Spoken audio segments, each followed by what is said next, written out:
Kama mnavyojua, mara nyingi tunategemea kupata kutoka nje mikopo kutoka kwa taasisi mbalimbali za kimataifa, mabenki ya kimataifa, lakini yaliyotokea nchini kwetu yametutia doa kidogo. Kwa hiyo huenda yakatupunguzia sifa ya kupata hiyo mikopo kwa urahisi kama tulivyopata muhula wa kwanza wa awamu hii.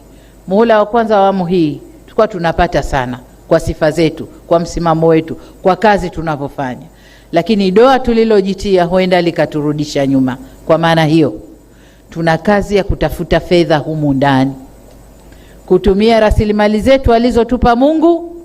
Tutaangalia njia gani tutazitumia tupate fedha ili tukatekeleze miradi ile ambayo tunakwenda kutekeleza. Kubwa zaidi, awamu ya pili, muhula wa pili wa awamu ya 6, tutaanza kufanya miradi wenyewe, alafu mashirika yatatukuta njiani, tutakwenda nao.